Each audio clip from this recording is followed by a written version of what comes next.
하겠습니다. 오늘 하나님 말씀은 마태복음 6장 9절에서 13절 말씀입니다. 마태복음 6장 9절에서 13절 말씀. 제가 가진 성경으로는 신약성경 맨 앞에 8장에 있습니다. 8페이지. 마태복음 6장 9절에서 13절. 제가 여러분 앞에 받도록 봉독해 드립니다.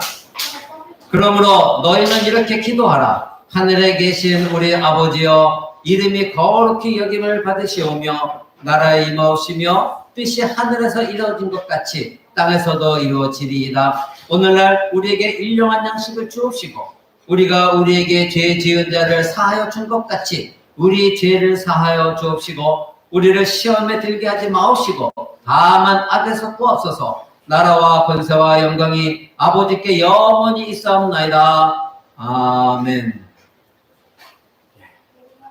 오늘 하나님 말씀 제목은 우리가 계속해서 예수님의 산상설교 마태복음 5장부터 보고 있는데, 오늘은 28번째 시간으로 하나님의 뜻이 이루어지길 원합니다. 이 말씀을 가지고 여러분과 함께 나누고자 합니다. 하나님의 뜻, 오직 우리 뜻이 아니라 오직 하나님의 뜻이 이루어지길 원합니다. 이 말씀의 제목을 가지고 여러분과 함께 말씀을 나누고자 합니다. 우리가 지난 시간에 여러분이 알다시피 하나님의 나라가 임하오시며, 이 말씀을 여러분들이 말씀을 들었습니다. 하나님의 나라가 이곳에 임하길 원합니다. 세상 나라가 아니라 하나님의 나라입니다. 그래서 우리는 그 하나님의 나라가 이미 임하였고 이제는 하나님의 나라가 계속해서 확장되어지고 완성되어지는 그 중간에서 여러분 한 사람 한 사람이 하나님의 나라가 완성되어지는 곳에 쓰임 받도록 이제 예수님이 우리에게 그렇게 기도하라 가르치셨습니다. 오늘은 28번째 시간으로 이제 세 번째 강구입니다. 하나님의 뜻이 하늘에서 이루어진 것처럼 땅에서도 이루어지리라. 이렇게 기도하라고 예수님이 세 번째 강구에 대해서 말씀하셨습니다. 그런데 그 땅에서 이루어지는 것이 어떻게 이루어진다? 하늘에서 이루어진 것처럼, 하늘에서 이루어진 것처럼 땅에서도 이루어지게 해달라. 이렇게 먼저 기도하라는 것입니다. 자, 이 뜻은 무엇일까요? 하나님의 뜻이 하늘에서는 죄가 없는 하나님의 나라에서 완전히 하나님의 뜻이 이루어지겠죠. 근데 이 땅에서는 하나님의 뜻이 온전히 이루어지지 않기 때문에 예수님이 우리에게 그렇게 기도하라는 것입니다. 하늘에서 하나님의 뜻이 하늘에서 완전히 이루어진 것처럼 이 땅에서도 하나님의 뜻이 이루어지기 원합니다. 이렇게 기도하라 가르쳐 주셨습니다. 그러니까 이 뜻은 하나님의 뜻이 이 땅에서는 완전히 지금 이루어지지 못하고 있다는 뜻이죠. 그러니까 하나님의 뜻이 온전히 이루어지게 해달라 기도하라는 내용입니다. 자, 왜 이렇게 예수님이 하늘에서 하나님의 뜻이 이루어진 것처럼 이 땅에서도 이루어지라 하셨을까요? 왜 이 땅에서는 하나님의 뜻이 이루어지지 않을까요? 하나님은 전능하신 하나님인데 왜 전능하신 하나님의 뜻이 이 땅에서는 온전히 이루어질 수가 없기 때문에 예수님이 이렇게 기도하라 하셨을까요? 바로 이 땅에서의 죄는 언제나 하나님의 뜻을 왜곡하고 해방하고 방해하고 비틀어뜨리는 것이 우리들의 죄 때문입니다. 그러니까 하나님 나라에는 죄가 없기 때문에 하나님 뜻이 온전히 이루어져요. 근데 이 땅에는 여전히 부패한 본성 가지고 우리가 살고 있고 이 땅은 여전히 세상 신이 있습니다. 그러기에 하나님의 뜻이 이루어지는 것을 해방하고 방해하기 때문에 예수님이 우리에게 이렇게 기도하라고 가르쳐 주신 것입니다. 그러니까 우리에게는 신자인 우리가 여전히 연약해요. 여전히 부패한 본성 갖고 있어요. 그리고 하나님이 무엇을 원하시는지도 여러분 알고 있어요. 그죠? 여러분 삶 속에서도 가정에서도 하나님이 나를 통해서 또 신자인 나를 통해서 하나님 어떤 삶을 살기를 원하시는가 여러분 알고 있어요. 근데 우리는 때로 넘어져요. 그죠? 그래서 하나님 뜻대로 살지는 않아요. 그러니까 우리의 부패한 본성과 죄 때문에 이 땅에서 온전히 하나님의 뜻이 지금 이루어지지 못하고 있는 것이에요. 그래서 하나님 예수님이 우리에게 이 기도 제목을 가르쳐 주신 것입니다. 그러니까 우리가 신자들이 기도해야 될 것은 무엇이에요? 하나님의 뜻이 하늘에서 온전히 이룬 것처럼 나를 통해서 하나님 이 땅에서도 온전히, 그래서 하나님 백성을 통하여 이 땅에서도 하나님 뜻이 온전히 이루어지게 해달라. 이것을 예수님이 기도하라 가르쳐 주신 것입니다. 사랑하는 여러분, 그럼에도 불구하고 하나님께서 자신의 뜻을 우리의 죄 때문에 못 이루시는 분은 아닙니다. 그러면 전능하신 하나님이 아니시죠. 그죠? 그래서 오히려 하나님은 그 죄 때문에 원래의 계획과 의도한 것보다 더 뛰어나게 하나님의 뜻을 언젠가는 어떻게든 이루어나가시는 분이 하나님이세요. 하나님은 우리가 죄로 하나님의 뜻을 회방한다 하더라도, 왜곡시킨다 할지라도, 지연시킨다 할지라도 결과적으로는 하나님의 뜻은 이루어집니다. 지금 하나님 나라가 계속 이루어지고 있는데 지금 완전한 속도로 우리의 죄 때문에 완전한 성취가 지금 더뎌지고 있어요. 그러나 언젠가는 하나님은 어떤 방법으로 하나님 나라는 임하게 하십니다. 그것이 하나님의 뜻이에요. 그런 과정 속에서 많은 사람들이 하나님 나라를 이뤄가는 과정을 보면서 고난당하기도 하고 또 하나님의 역사가 일어나는 걸 보면서 아 정말 하나님 뜻대로 살아야 되겠구나 이렇게 성화의 과정을 거치는 사람들이 많이 있게 되어져요. 그들을 통해서 또 하나님은 영광 받으시는 거예요.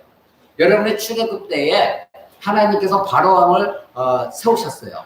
그때 이 바로왕이 하나님께서 말씀하신 대로 그는 명령대로 행하지 않았기 때문에 10가지 재앙이 내릴 때까지 이 바로왕은 하나님께 완악하게 하나님의 뜻을 배반했어요. 그래서 하나님의 명하신 출애굽을 하지 못하게 했어요. 근데 그 사건 속에서 하나님의 출애굽은 10가지 재앙이 지연되었지만 그러나 그 사건을 통해서 하나님은 얼마나 놀라운 하늘의 기적과 이 세상에 있는 모든 것들을 동원해서 하나님의 살아계시다는 것을 모든 만백성에게 보여주셨습니까? 애굽 땅에 있는 사람들까지도 야 이스라엘 하나님이 진짜 하나님이시다.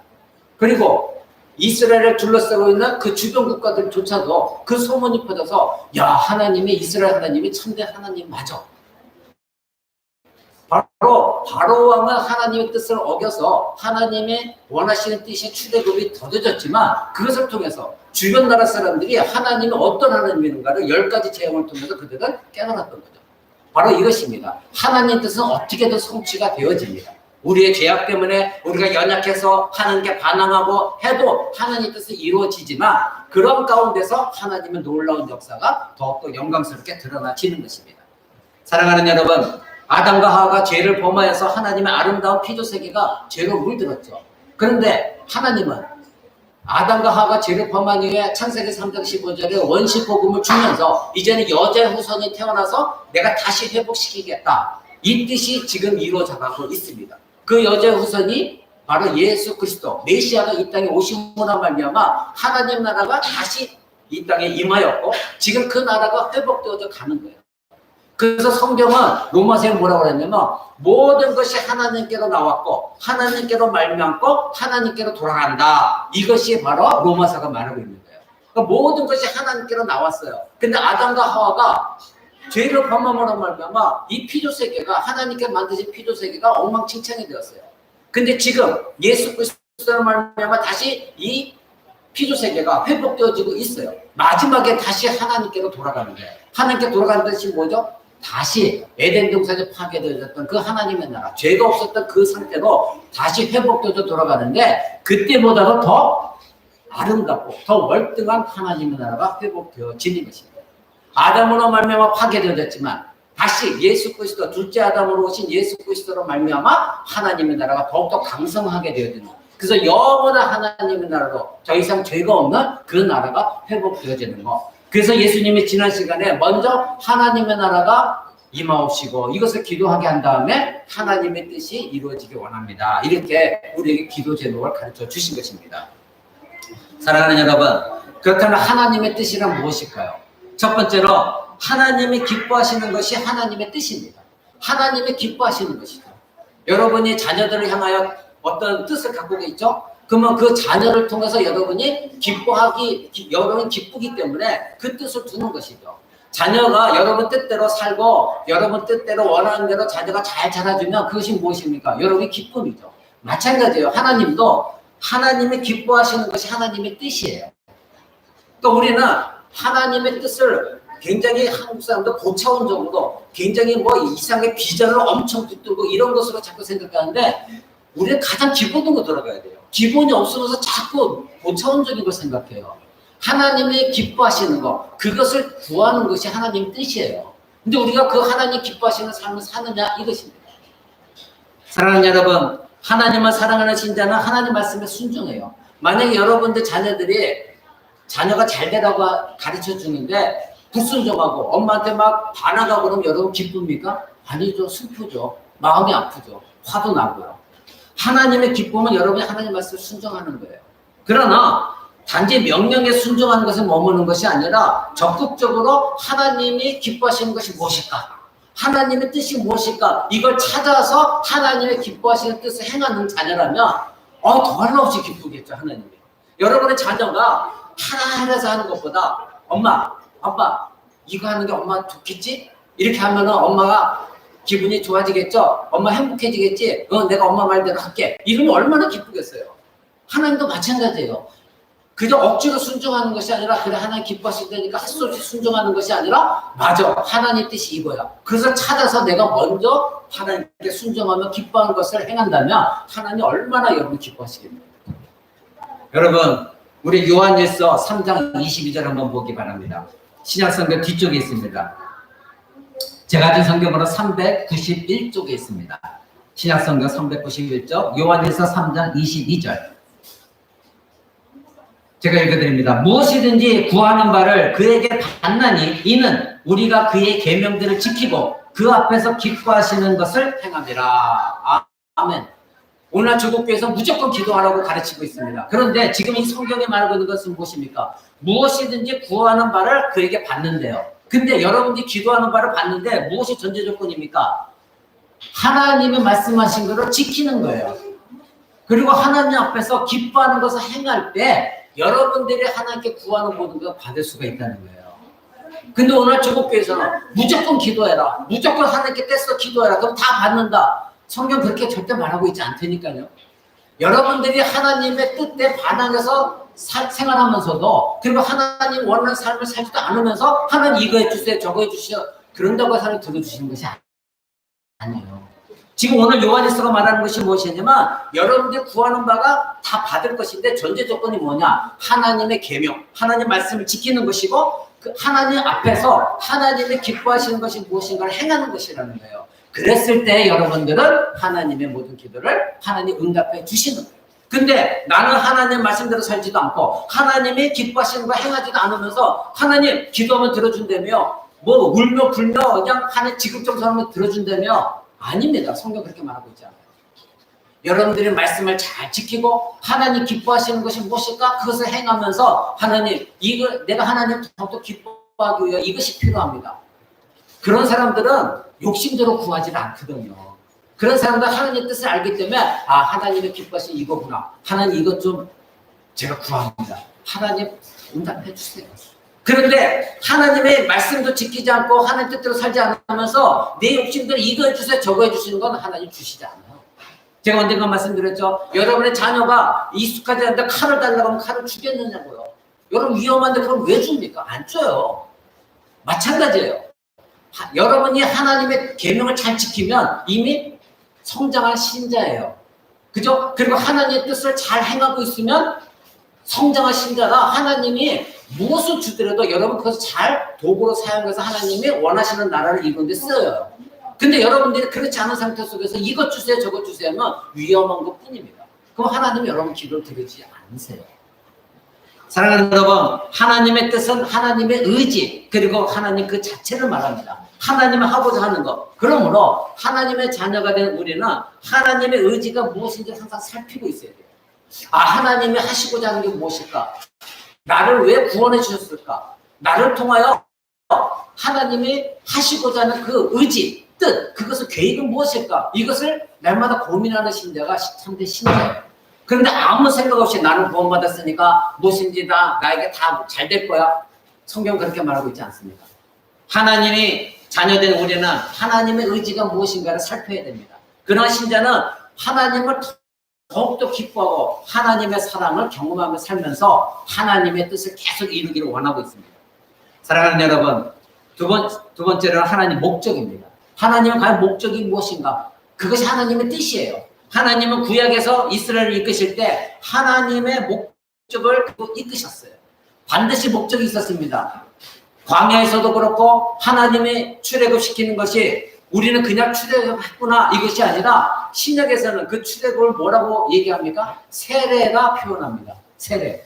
그리고 광야에서 이스라엘 백성들이 고난당합니다. 힘들게 살아갑니다. 40년 동안. 그것을 우리가 이 땅에서 지금 구원받은 자로서, 세례를 받은 자로서 이 땅에서 광야의 삶을 사는 것과 똑같은 거예요. 그러면서 성화의 과정을 거치는 거예요. 하나님이 그때에 이스라엘 백성들에게 뭐를 줬습니까? 반석의 물과 하늘에서 만나를 주셨어요. 그것이 오늘 성경 신약에 와서 무엇입니까? 우리가 세례를 받는 것이고 또 성찬을 얘기하는 거예요. 그러니까 우리는 이 세상에 광야의 삶을 살면서 세례와 성찬에 동참하면서 이 세상을 살아가는 거예요. 하나님 뜻이 다 있으셨어요. 그저 출애굽으로 아무 생각 없이 하나님이 출애굽시킨 것이 결코 아닙니다. 하나님의 계획은, 목적은 분명히 있습니다. 오늘날 우리도 하나님의 목적에 합당하게 우리를 하나님 이끌어 가십니다. 바로 항상 하나님의 최고의 목적은 무엇입니까? 저와 여러분이 이 땅에서 잘 살라는 것이 아닙니다. 최종 하나님 항상 목적은 무엇이냐? 하나님의 영광입니다. 하나님의 영광. 그래서 하나님께서 이스라엘 백성들을 출애굽시킬 때에 바로 왕이 그렇게 가로막을 때마다 모세를 통해서 하신 말씀이 뭐냐면, 내가 이 백성으로 말미암아 예배를 받아 영광을 받기 위함이다. 그렇게 말씀하십니다. 오늘날 여러분을 왜 구원하셨습니까? 오늘 이렇게 예배를 드리고 하나님을 만나고 하나님과 교제하면서 여러분을 통해서 하나님 영광을 받으시기를 원해서입니다. 그런 목적 때문에 여러분을 구원하셨고, 이제는 여러분이 이 땅에 살아갈 때에 구원받은 자로서 어떻게 하면 하나님의 목적인 하나님의 영광, 오직 하나님께 영광. 그래서 장로교는 칼빈의 가르침 받는데, 그 칼빈이 무엇입니까? 오직 믿음, 오직 은혜, 오직 성경, 오직 예수 그리스도, 오직 하나님께 영광, 이 5가지를 주안점으로 삼고 있습니다. 그것이 성경이 말하고 있는 내용입니다. 오직 믿음입니다. 다른 것으로 우리가 구원받는 게 아니에요. 오직 믿음, 오직 성경입니다. 이 성경을 벗어나서는 안 되는 겁니다. 그래서 우리는 카톨릭을 이단이라고 하는 거예요. 왜? 카톨릭은 이 성경 말고 여러 가지 다른 것들 많이 있어요. 그것을 성경으로 치고 있기 때문에. 성경 그렇게 말하고 있지 않거든요. 그 다음에 오직 은혜입니다. 하나님께서 주신 은혜 때문에 구원받았지 내 행위 때문에 내가 구원받은 것이 아닙니다. 성경 공부 때 누차 여러분께 강조하고 있죠. 요즘 내가 무엇을 했기 때문에 구원하신 것이 아니라 나는 죄인이었을 때 하나님 나를 구원하신 은혜예요. 그 은혜 때문에 구원받은 거예요. 그 다음에 오직 예수 그리스도예요. 우리가 구원받는 건 다른 방도가 없어요. 다른 신이 없어요. 오직 한 분 예수 그리스도. 그분 때문에 우리가 구원받은 거예요. 마지막은 오직 하나님께 영광입니다. 내가 영광을 취해서도 안 되고 다른 사람에게 영광을 돌려서도 안 되고 오직 하나님께만 영광인 것입니다. 그래서 웨스트민스터 신앙고백에서는 첫 번째 질문이 있습니다. 언제가 여러분 또 배우게 됩니다. 웨스트민스터 신앙고백에 인간의 최대의 목적은 무엇입니까? 그건 뭐냐면 하나님을 영원롭게 하고 하나님으로 말미암아 영원토록 즐거워하는 것이다. 이렇게 고백하게 만듭니다. 그 고백서를 만들었어요. 그래서 우리 신자들은 다 그것을 배우고 그것에 따라서 우리 고백하게 하는 겁니다. 바로 하나님 목적은 오직 하나님만이 영광 받으시는 거예요. 그리고 우리는 그 하나님 때문에 기뻐하고 즐거워하는 것. 이것이 바로 하나님이 원하시는 거죠. 그러면 그런 신자들은 하나님의 뜻이 무엇인지를 알고 있어야 되는 것이죠. 하나님이 과연 나를 통해서 이 땅에 이루시기 원하는 게 무엇인가? 그것은 뭐예요? 나중에 오늘 말씀드린다면 우리의 구원입니다. 그리고 우리의 성화입니다. 모든 것이 거기서부터 출발해서 하나님이 기뻐하시는 일들이 일어나는 거예요. 자, 그러면 말씀드린 대로 하나님의 뜻이 복음서에서 어떻게 나와져 있는가? 이것을 알아보고자 합니다. 첫 번째로는 복음서에 나와 있는 하나님의 뜻, 명확하게 말하고 있는 것은 우리의 구원입니다. 하나님의 뜻은 우리의 구원에 있습니다. 자, 신약성경 요한복음 6장 39절 한번 봅니다. 요한복음 6장 39절 40절입니다. 요한복음 6장 39절 40절. 제가 진 성경은 153쪽에 있습니다. 요한복음 6장 39절 제가 읽어드립니다. 나를 보내신 이의 뜻을 행하려 함이니라. 나를 보내신 이의 뜻은 내게 주신 자 중에 내가 하나도 잃어버리지 아니하고 마지막 날에 다시 살리는 이것이라. 내 아버지의 뜻은 아들을 보고 믿는 자마다 영생을 얻는 이것이니 마지막 날에 내가 이를 다시 살리리라. 아멘.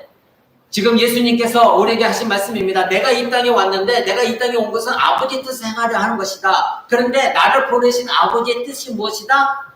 내게 주신 자가 있다는 거예요. 내게 주신 자들을 내가 하나도 잃어보지 않을 거야. 저와 여러분이에요. 지금 각처에서 하나님께 참되게 예배를 드리고 있는 하나님 백성들이에요. 그들을 하나도 잃어버리지 않냐고 마지막에 어떻게 한다? 다시 살린다는 거예요. 다시 살린다가 뭐예요? 우리 영혼은 이미 살았지만 우리 육체까지도 최종적으로 무덤에서 다시 살리셔서 예수님이 입었던 영화로운 몸, 그것이 아타나시아라고 말씀드렸죠? 죽지 않는 몸, 그것을 잊게 하는 것. 마지막 날에 그 일이 일어납니다. 그때 살리는 것이다. 그것이 아버지의 뜻이라는 거예요. 근데 뒤에도 40절에도 내 아버지의 뜻은 아들을 보고 믿는 자마다, 즉 예수 그리스도를 보고 믿는 자마다 영생을 얻는 거, 이것이 하나님의 뜻이라는 거예요. 그 영생이 무엇입니까? 마지막 날에 내가 이들을 다시 살리는 거다. 그러니까 하나님의 뜻은 언제나 우리의 구원에 초점이 맞춰져 있습니다. 얼마나 우리를 사랑하셨으면 하나님의 뜻은 언제나 우리를 향하고 있어요. 왜? 우리로 말미암아 영광을 받으시기 원하기 때문에.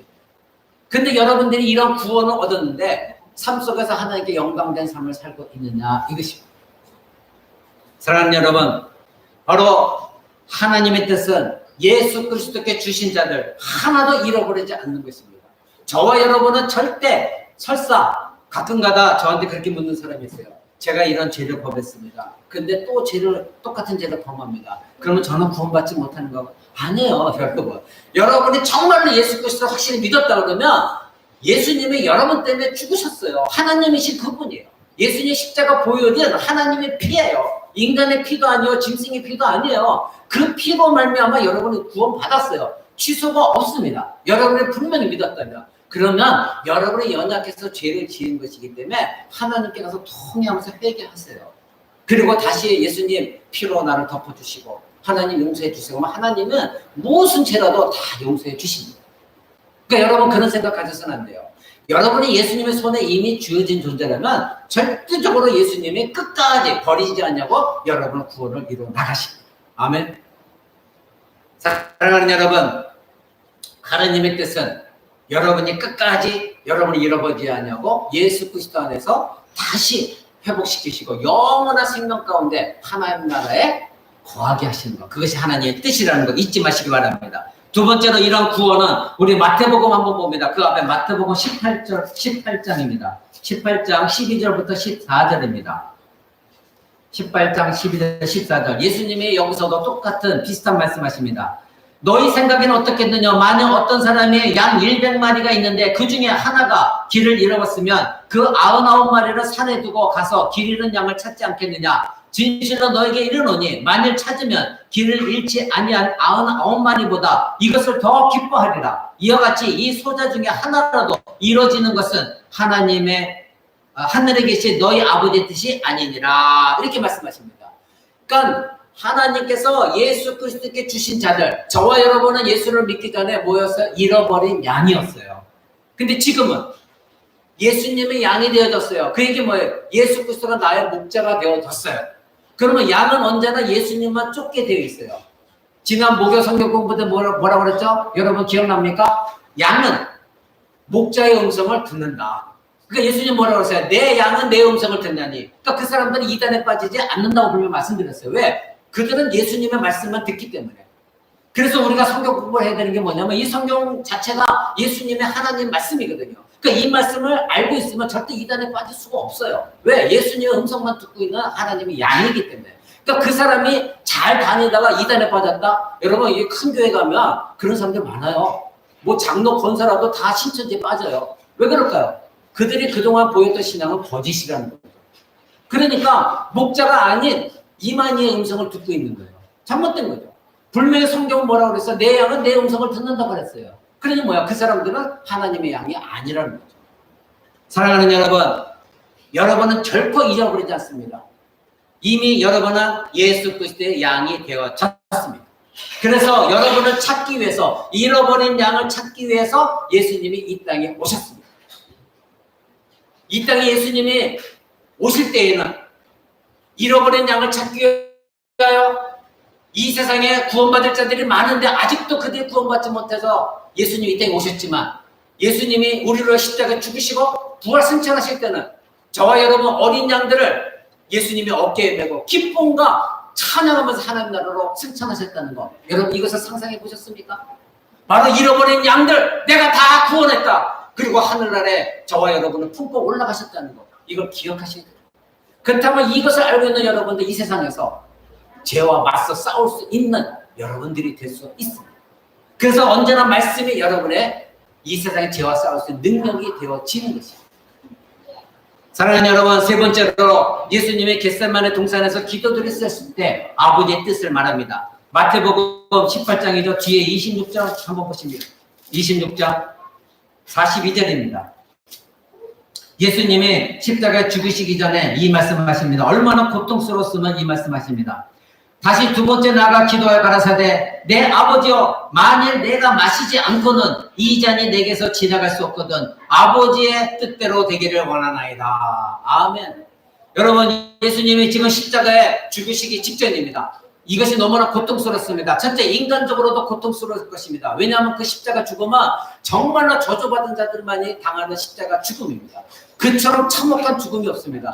죽을 때까지 이 목숨이 끊겨질 때까지 고통을 당하는 것이 십자가 죽음입니다. 모든 사지마위에서 모든 피가 물이 다 쏟아지고 나중에 최종적으로 죽는 것이 십자가 죽음입니다. 너무나 잔혹한 것입니다. 물론 이것도 있지만 예수님이 지금 이 십자가 죽음을 피하고 싶었던 것은 무엇이냐면 잠시 잠깐 동안만이라도 성삼위 하나님이 한 하나님으로 하나님이신데 영원 전부터 교통하고 계신 분인데 이 죽음을 당하는 그 순간은 하나님의 저주를 받아야 되는 겁니다.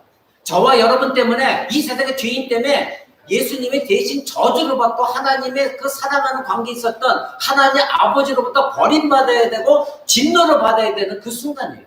그 순간만큼 하나님과의 교제가 끊겨지는 겁니다. 한 하나님으로서 영원토록 관계를 가지시고 하나의 하나님이셨는데 그 순간만큼 우리 때문에 저주를 당하시고 진노를 당하시기 때문에 그것이 예수님은 두려웠고 그것이 힘든 것이었어요. 그래서 그 잔을 피하고 싶었습니다. 그러나 예수님의 마지막 기도는 무엇입니까? 그러나 그렇게 그 잔을 내가 피할 수가 없거든 아버지의 뜻대로 되기를 원하나이다. 왜? 그래야 저와 여러분이 구원을 얻고 하나님의 자녀가 되어지고 영생을 얻을 수 있기 때문에 잃어버린 양을 찾을 수 있기 때문에 하나님께서 예수 그리스도께 주신 그 양들을 구원할 수가 있기 때문에 예수님은 그것이 하나님의 뜻이기에 아버지 뜻대로 되기를 원하나이다. 죽음의 잔을 마신 것입니다. 사랑하는 여러분,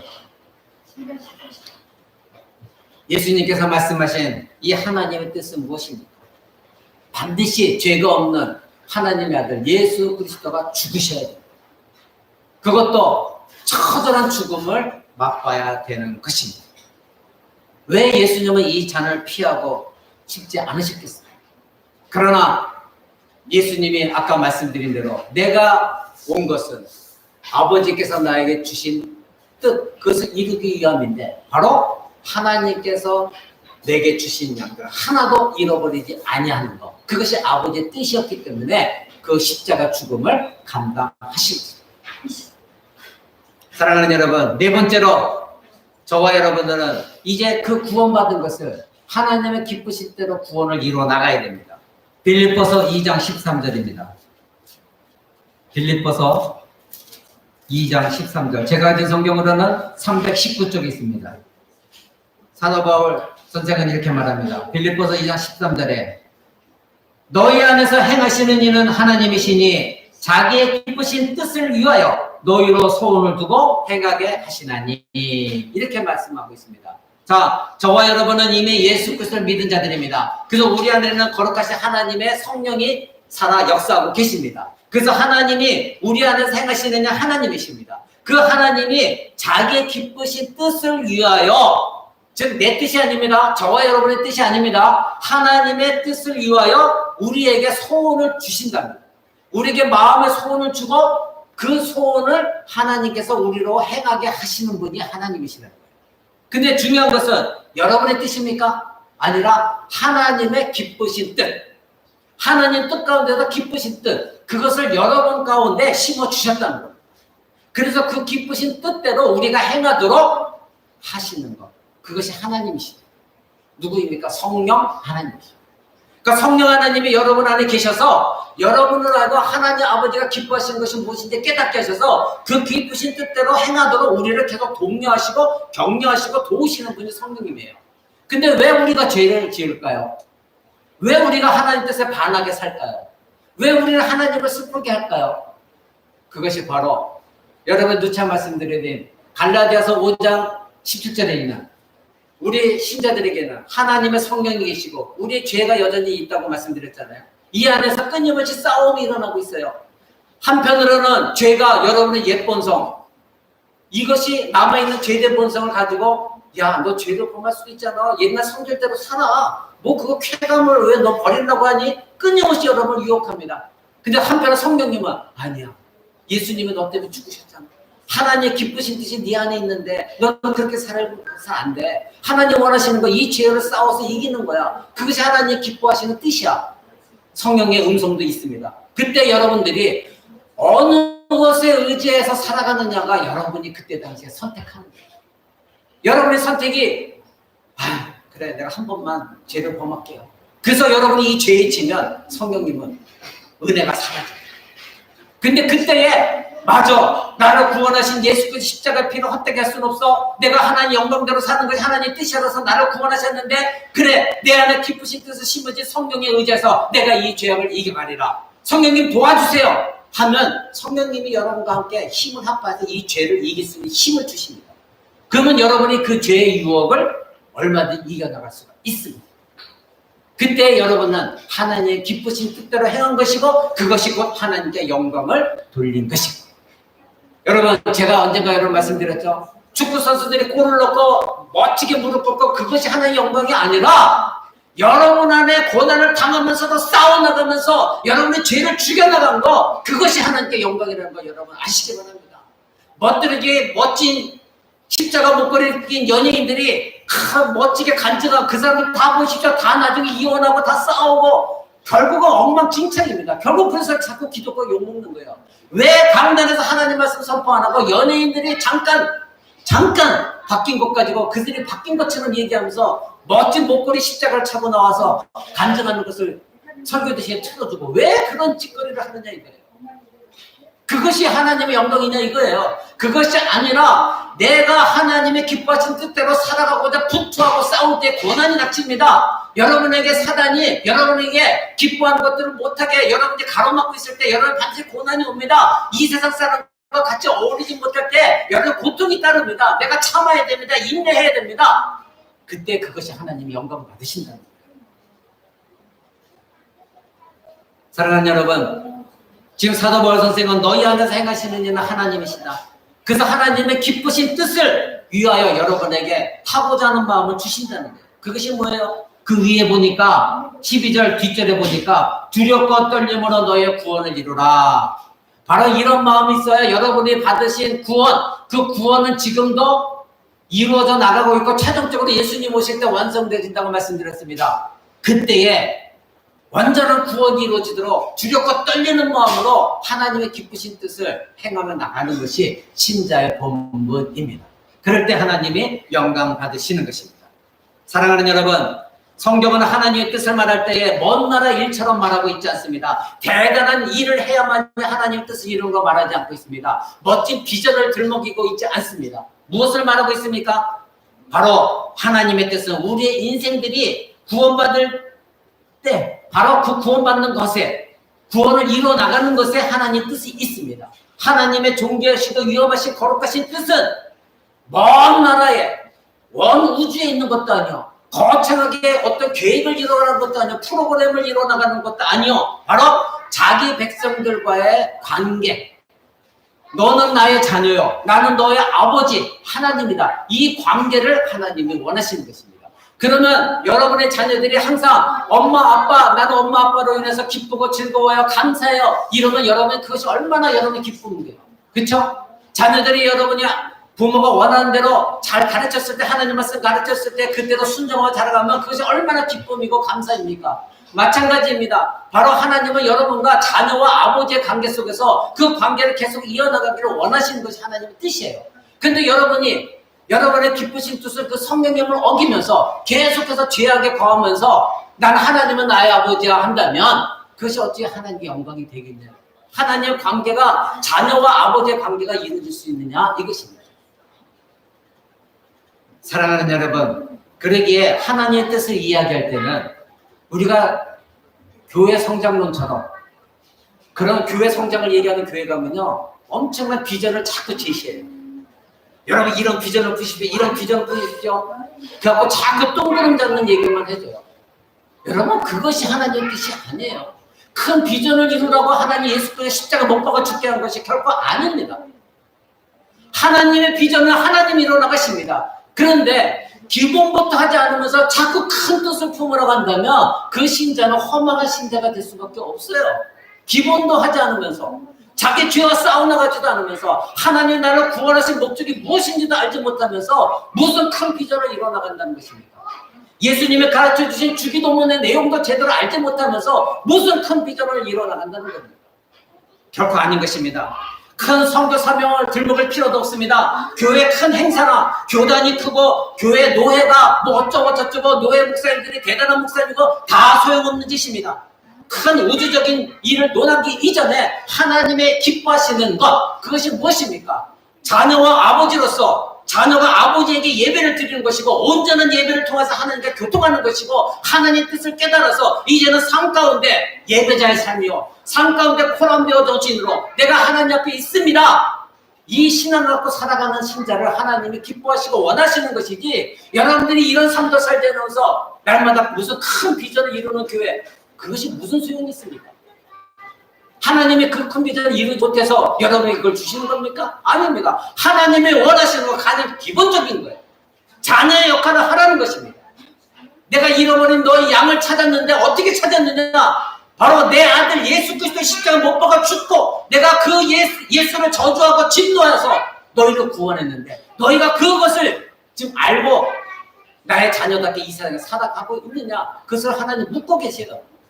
이런 기본적인 것도 하지 않으면서 무슨 큰 비전을 이루고 무슨 큰 행사를 한다는 거예요. 아니, 그것이 하나님의 영광이 아니에요. 내가 하나님 앞에 계속 자녀로 살아갈 때에는 이 세상에 부딪히게 되어 있습니다. 하나님의 질서와 세상의 질서는 언제나 갈등이 있고 부딪힙니다. 근데 여러분은 하나님의 절대 주권 속에서 하나님의 질서대로 사는 것이 신자입니다. 그럴 때는 이 세상의 지배에 걸려 악한 세상의 질서와 부딪히게 되어 있어요. 그것이 싫기 때문에 여러분들의 세상의 질서에 무릎 꿇는 거예요. 그것이 뭐야? 내 안에 부패한 본성과 너무나 잘 맞기 때문에. 과거에 내 옛사람이 그 옛 세상의 질서에 살아왔기 때문에. 그래서 여전히 그것을 사모하고 그 쾌락을 즐기는 거예요. 그래서 내가 지는 거예요. 하나님의 질서 속에서, 하나님의 법 속에서 있지 않냐고. 내가 과거에 머물렀던 흑암 속에 있었던 그 질서가 너무나 친숙하니까 거기서 자꾸 넘어지는 거예요. 그러려면 싸워야 되는데 이 싸움은 고통이 따릅니다. 고난이 따릅니다. 힘듭니다. 내가 참아야 됩니다. 모든 것을 양보해야 됩니다. 그럴 때 하나님이 영광 받으시고, 그럴 때 우리 코람드교 성도들은 이 말씀대로 살아가기 바랍니다. 그러면 내가 지금 손해본다고 생각하지 마세요. 하나님은 여러분의 헌신과 희생을 통하여 하나님이 더 큰, 여러분이 갖고 있는 비전이 아니에요. 하나님의 크신 계획 속에서 여러분의 가정에 문제가 있다면 그 가정을 회복시키시고, 여러분의 삶가운데 문제가 있다면 하나님이 책임지고 회복시키시는 거예요. 그것이 하나님의 법칙입니다. 근데 내가 하려고 하는 거, 내가 하나님보다 앞서서 내가 무엇을 이루었다 말하고자 하는 거, 잘못된 것입니다. 사랑하는 여러분, 그러기에 먼저 예배자가 되시기 바랍니다. 하나님과 교제하는 진정한 예배, 그러한 예배에 여러분이 하나님 만나시기 바랍니다. 오늘도 하나님을 예배하고 있습니다. 여러분이 정말로 하나님의 영광을 돌리고 하나님의 뜻이 이 땅 가운데 어떻게 이루어질까, 이 말씀을 통하여서 하나님의 삶 속에서 이루기를 원합니다. 그런 마음의 자세로 여러분이 예배해야 되는 것입니다. 예배하는 이 신앙 공동체, 우리 코람드 교회는 무엇입니까? 인간이 하나님의 피조물을 파괴하고 하나님과 단절된 상태에 있었고 하나님을 떠나서 잃어버린 양들이었습니다. 그런데 이제 저와 여러분은 하나님의 양이 되어져서 신앙 공동체가 되어졌고 이 코람드 교회라는 지역교회 안으로 모여 들어왔습니다. 이것이 교회입니다. 이것이 신앙 공동체입니다. 그런데 이러한 하나님의 양의 무리가 다 같이 하나님을 찬양하고 하나님께 기도하고 하나님의 말씀을 듣는 것, 그리고 하나님의 뜻을 깨달아서 하나님의 뜻대로 살고자 하는 것, 이것이 하나님이 기뻐하시는 일입니다. 이것이 하나님의 뜻인 것입니다. 거창한 데서 찾지 마십시오. 바로 이것이 하나님의 뜻입니다. 사랑하는 여러분, 그렇다면 하나님 뜻 두 번째로는 구원 다음에 하나님 뜻은 이러한 신자들이 성화의 삶을 사는 것입니다. 즉 거룩한 삶을 살아가는 것입니다. 하나님의 기뻐하신 뜻은 창세전에 택하신 백성들이 구원이었고 이제 구원받은 자들이 어떻게 하면 하나님 뜻 가운데 이 세상을 살아갈까? 이 가운데서도 하나님의 뜻이 분명히 있습니다. 데살로니가전서 4장 한번 봅니다. 여러분 빌립보서 펼치고 있죠? 조금만 가면 데살로니가전서 4장 3절에서 8절입니다. 하나님 뜻은 여러분의 거룩한 삶입니다. 데살로니가전서 4장 3절 331쪽에 있습니다. 제가 읽어드립니다. 하나님의 뜻은 이것이니 너희의 거룩함이라. 곧 음란을 버리라. 각각 거룩함과 존귀함으로 자기 안에 취할 줄을 알고 하나님의 모르는 이방인같이 세격을 쫓지 말고 이 일에 분수를 넘어서 형제를 해하지 말라. 이는 우리가 너에게 미리 말하고 증거한 것 같이 이 모든 일에 주께서 신하여 주신 것이라. 하나님의 우리를 부르심은 부정케 하심이 아니요 거룩하게 하십니다. 아멘. 여러분, 하나님의 뜻은 무엇이라고요? 하나님의 백성들, 잃어버린 양을 찾은 그 양들의 거룩함입니다. 거룩함입니다. 그래서 하나님 말씀하셨습니다. 내가 거룩하니 너희도 거룩할지어다. 이렇게 말씀하셨습니다. 우리의 거룩함인 것입니다. 여러분, 신자에게 거룩함은 옵션이 아니에요. 내가 취할 수도 있고 안 취할 수도 있고 선택이 아닙니다. 거룩함은 무엇입니까? 우리의 결정적으로 반드시 행해야 될 의무입니다. 우리가 거룩함이 되어져야 되는 것이지 내가 거룩할 수도 있고 안 할 수도 있고 취사 선택이 아니에요. 옵션이 아닙니다. 저 여러분 반드시 거룩함을 입어야 되고 그리고 거룩함대로 살아가야 되는 것입니다.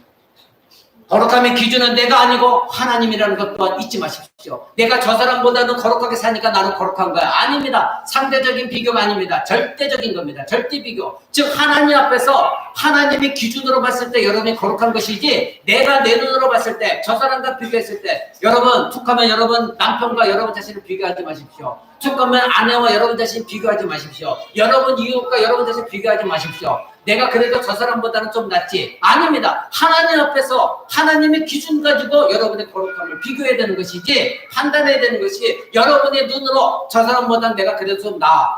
그건 잘못된 거예요. 그건 교만입니다. 하나님의 기준이 되어져야 되는 것입니다. 사랑하는 여러분, 하나님의 뜻을 쫓아서 육체의 남은 때를 살게 하고자 하는 것이 바로 하나님이 여러분을 원하시는 것입니다. 뒤에 베드로전서 4장 1절 보시기 바랍니다. 뒤에 베드로전서 4장 1절 제가 가진 성경으로 381쪽에 있습니다. 381쪽 베드로전서 4장 1절에서 3절 제가 여러분 앞에 읽어드립니다.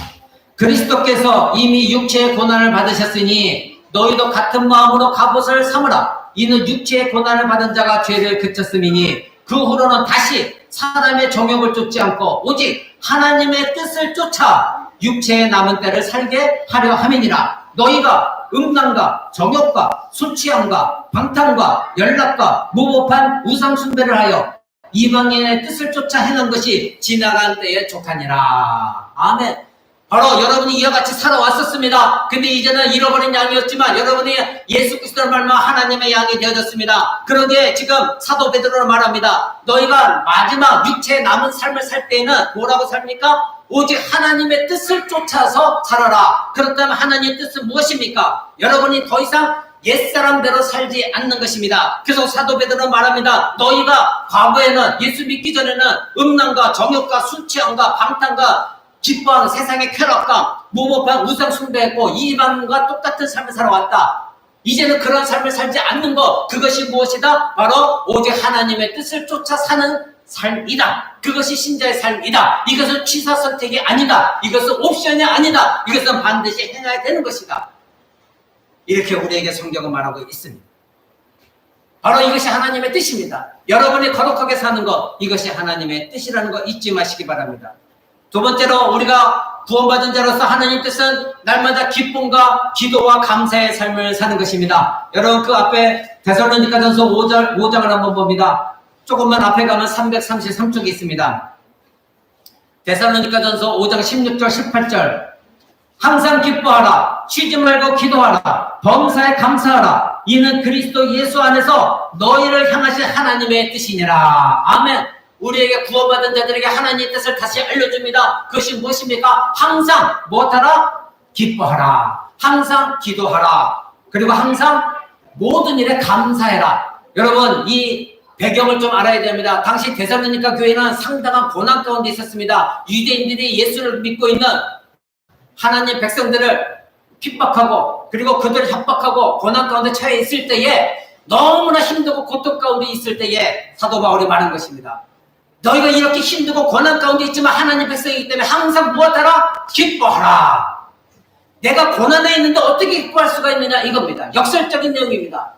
우리가 예수 안에 있다면 내가 지금 신앙생활하고 있기에 고난을 당한다 할지라도 내가 예수를 믿고 있다면 그 예수님이 어떻게 나를 구원했는가를 여러분이 깨닫고 있다면 여러분 기뻐할 수가 있다는 것입니다. 고난 가운데도 기뻐하는 것이 진정한 기뻐함입니다. 또한 뭐라고 있습니까? 항상 쉬지 말고 기도하라. 이 기도하라는 얘기는 오늘 조국교회에서 물론 기도 여러분 쉬지 말라는 얘기는 뭐 잠도 자지 말고 하라는 얘기가 아닙니다. 그만큼 끊임없이 기도 생활을 하라는 것입니다. 그런데 사도 바울이 여기서 말한 건 데살로니가 전서에 말한 내용은 무엇이냐면 예수님의 재림에 관한 것입니다. 너희가 지금 고난을 당하고 있다? 앞의 내용들이 전체 뭐냐면 지금 힘들고 고난 속에 있지만은 예수님이 다시 오실 것이다. 그날을 고대하면서 기도하라는 것입니다. 여러분, 저와 여러분 이 시대를 사는 데 있어서 지난 시간에 말씀드린 것이 하나님의 나라가 이미 임했고 장차 하나님 나라가 성취되어질 것입니다. 그 중간에 우리는 살고 있습니다. 그러면 완전한 예수님이 이 땅에 오셔서 하나님 나라 세워질 그날까지 우리는 쉬지 말고 예수님의 재림을 기도해야 됩니다. 하나님, 제가 지금 고난 가운데 살고 있지만 어서속히 예수님 오셔서 이 힘든 상황에서 나를 건져주시고 내가 하나님을 그럼에도 기뻐할 수 있도록 이 기쁨이 유지될 수 있도록 내 구원의 기쁨이 비록 고난 가운데 있지만 성화의 과정 속에서 계속 유지될 수 있도록 하나님 나를 도와달라고 기도하는 것입니다. 그 다음에 무엇이면 감사입니다. 여러분 삶 가운데 감사의 일거리가 얼마나 많이 있습니까? 오히려 여러분이 불평불만할 것이 더 많을 것입니다. 그러나 신자라고 한다면 그런 가운데서도 하나님께 늘 감사가 넘쳐나야 됩니다. 어떠한 일이 있어도 그래도 하나님 감사합니다. 그래도 감사합니다. 왜요?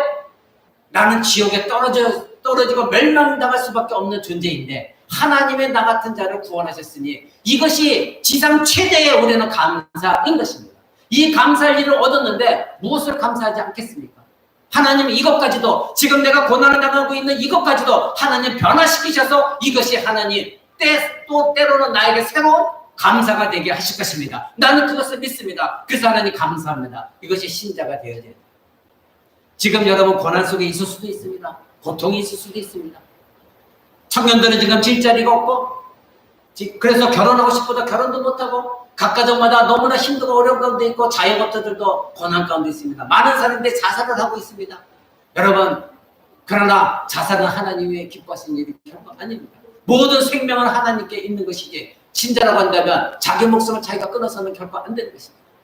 신자라고 한다면 내 구원의 기쁨이 너무나 크고 너무나 감사하고 너무나 영광스럽기 때문에 이 고통 가운데서도 하나님이 이 고통을 언젠가는 반드시 바꾸셔서 나에게 감사가 되도록 하실 것을 믿고 하나님께 감사하는 것, 그것이 신자인 것입니다.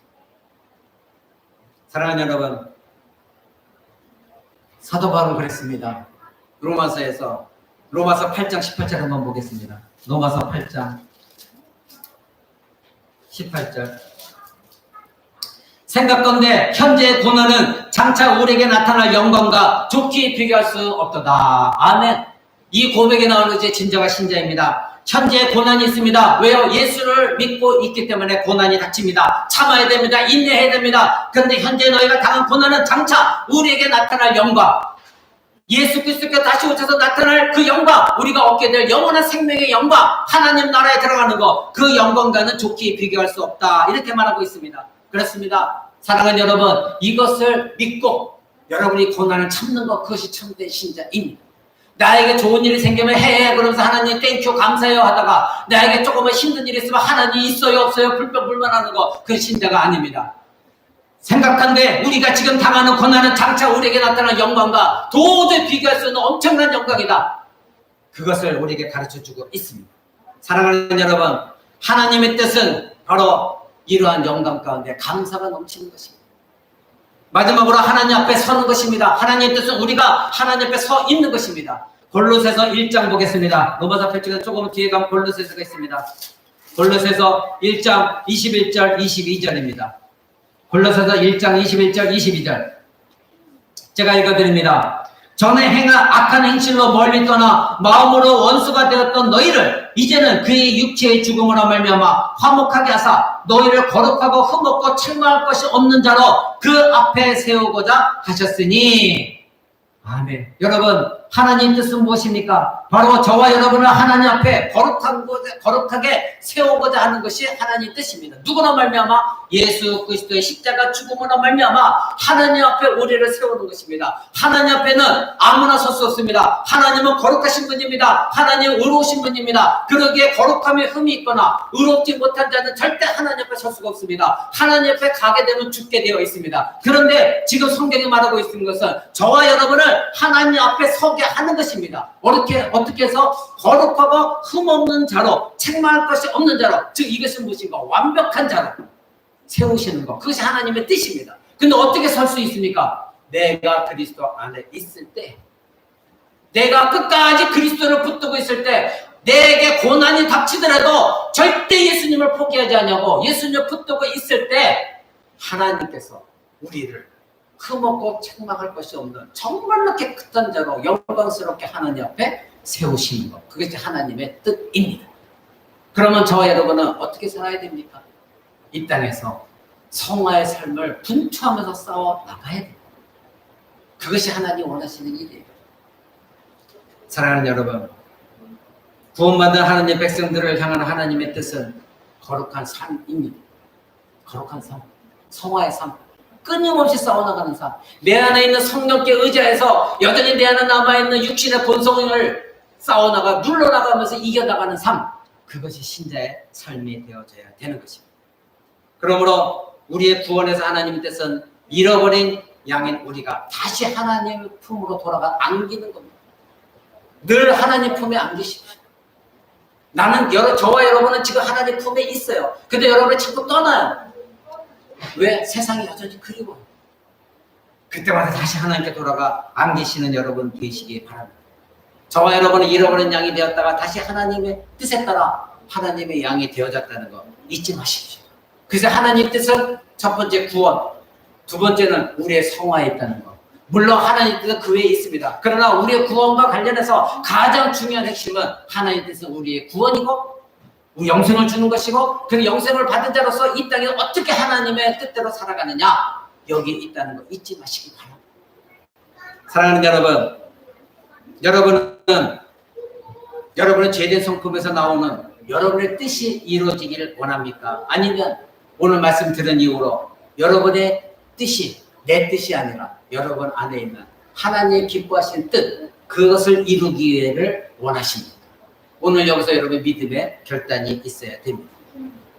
여러분, 이러한 기도를 해본 적 있습니까? 예수님이 가르쳐 주신 하나님의 뜻이 하늘에서 이루어진 것처럼 땅에서 이루어지기를 원하나이다.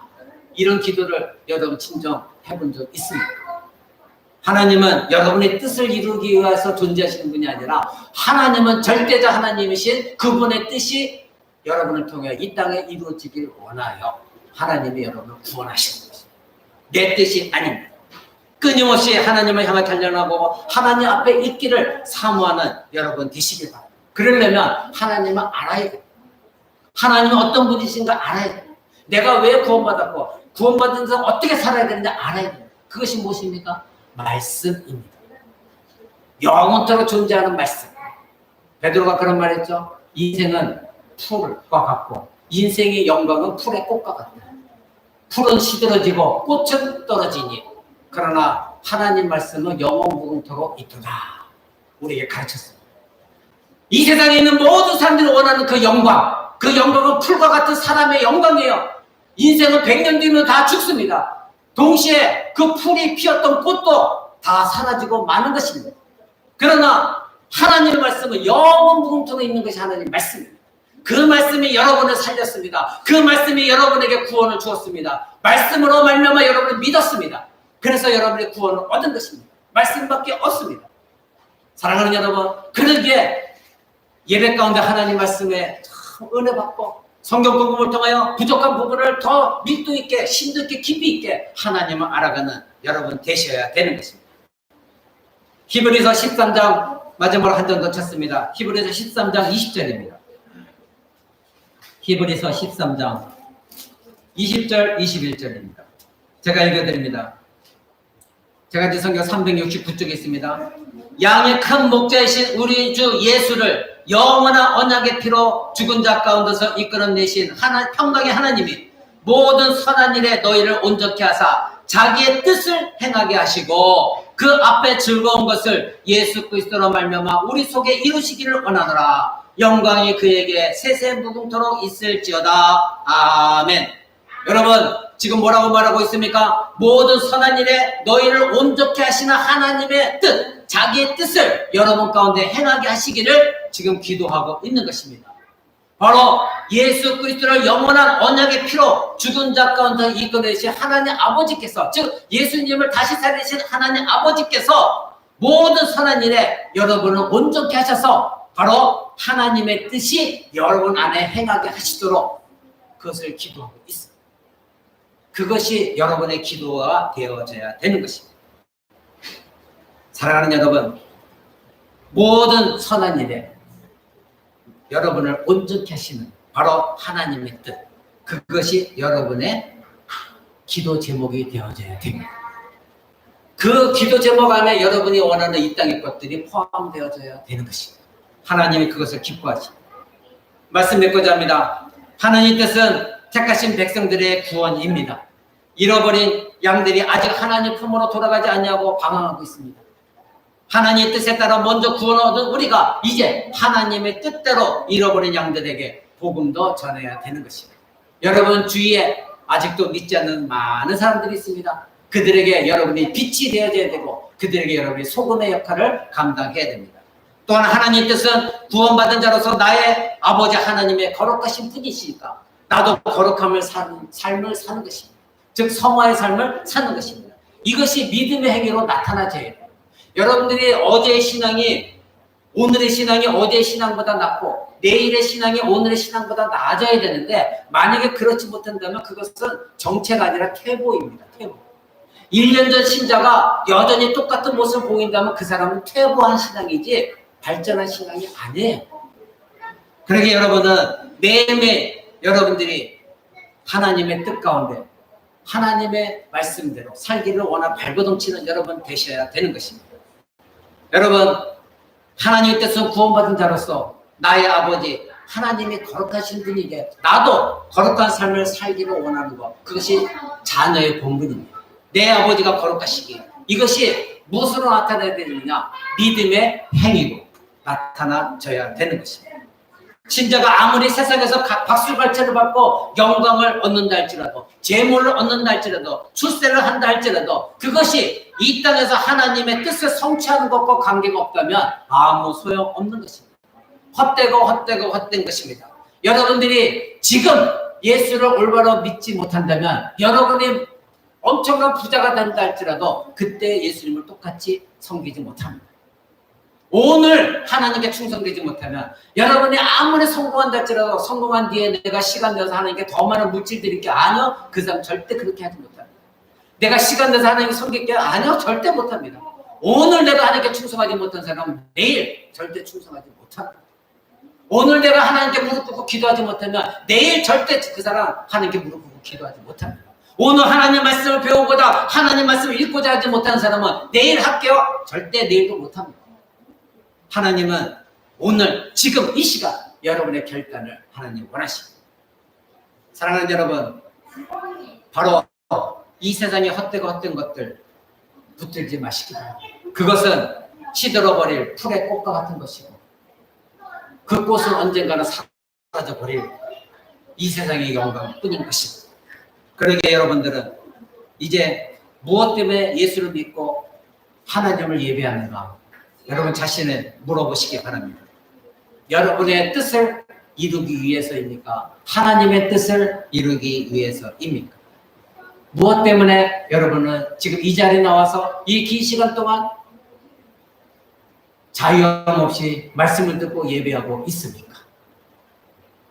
오늘 예수님 우리에게 말씀하셨습니다. 바로 하나님 아버지의 뜻이 이루어지리이다. 여러분의 뜻이 아니고 아버지의 뜻이라는 걸 잊지 마시고 오늘 들은 말씀 그대로 한 주간 동안도 승리하는 저와 여러분 되시기를 우리 주 예수 그리스도 이름으로 간절히 축원을